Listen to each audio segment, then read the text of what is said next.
Thank you for watching Raw Report in a few minutes. James Ashby with One Nation, Gary Hardgrave with the wonderful Radio 4BC, and are popping up regularly here on Sky News as well. I'll get your reaction to that news poll that pops, because there's a couple of things there.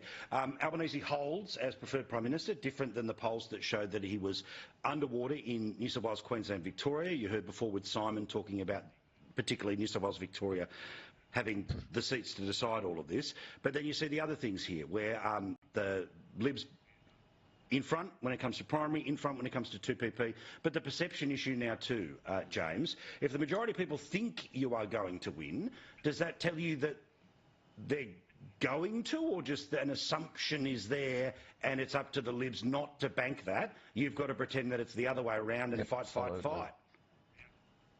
Absolutely. Yeah, look, anything can change over a 12-week period. Slip-ups are inevitable over the next couple of months. And it's how the opposition or the Prime Minister deals with them. It's not going to be easy for either side to win government in their own right. And I think this is the message that's starting to break through to a lot of voters, is that, OK, if they're not going to govern in their own right, who is going to help them govern? And do we want the Greens to help them govern? Or do we want One Nation or parties of conservative values to get behind, like a coalition government, for example? So, look, I would say this to all Conservative parties, particularly to that of Peter Dutton. Now is not the time to take the foot off the accelerator when it comes to giving it your all. It needs to go right down to the wire here. And there are a lot of armchair critics at home, whether it be this program or others. If you are so hell-bent on giving your advice and making sure that we get the right outcomes for this country, one day, just one day this year, can you just give up one day of your life to go and implement change? That is volunteering to hand out for whatever party it might be. It can be One Nation, it can be another one. But go and hand out how to vote cards and bring about the change that this country needs, because without your help, people, sadly, are not understanding how they need to implement change through the power of the ballot box. 100%. Gary, your advice to the people who are going, woohoo, we've won, when they haven't, and they could end up going backwards, because that's the way elections go. Yeah, look, you're always one vote short. You've got to always go and talk to people about the stuff that's important. And you want to talk about government efficiency. How about a proposal that rids Australia's politics of public servants running departments who are paid twice what ministers are paid? We've got million-dollar mandarins all over this country. And if you want to save some real money, and James's idea of cutting that duplication is a valid idea. But, Paul, I think Australians will be turned on to the idea that people are on $1 million a year, first in line to get the orders of Australia.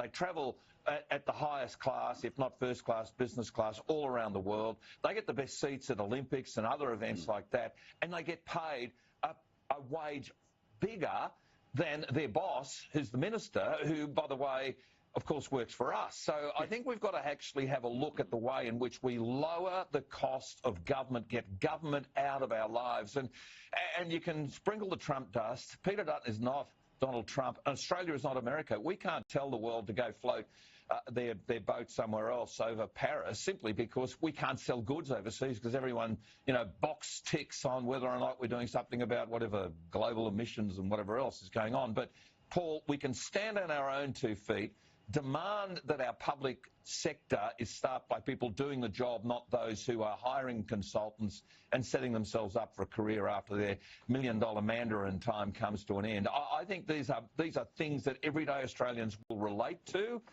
And Labor have set up these enormous consultancy businesses within government. They really have, by the way in which they've hired so many of them. So I think there's a lot of good grist out there, and James is right.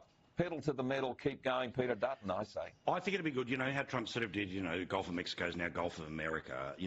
Somebody's got to come out and say, Gulf of Carpentaria gone, Gulf of Peter Brock. That's what it'll be called into the future. We'll all find out whether there's votes there or not. It was the name that came to mind as I was working out how will that be misinterpreted by the internet. You're a purist. You're a purist. Good luck. We're here for the content for Media Watch. Not only do we pay your wage, we'll give you the content as well. All right, lads, a story about napping and power napping. Apparently great for your cognitive function, blah, blah, blah. But apparently the amount of time that you should spend if you want the power nap, not 20 minutes, not 45, 10. Just 10 minutes. Now, I'm sorry, that's not a power nap. That's waking up while you're on a plane. Like I say, if you want to have a nap, it's 3 hours. Thoughts, gentlemen? Well, for me, I took one this afternoon. A few beers in that hot sun, and I was out like a light on the couch this afternoon. And I'm with you, Paul. I think it was just shy of 3 hours. Yeah, that's what I'm saying. A nice solid 3 hour. That's the Australian siesta. I'm fine with that, Gary. Plenty of people have had it. And you know what? It feels like you've lived 2 days in one.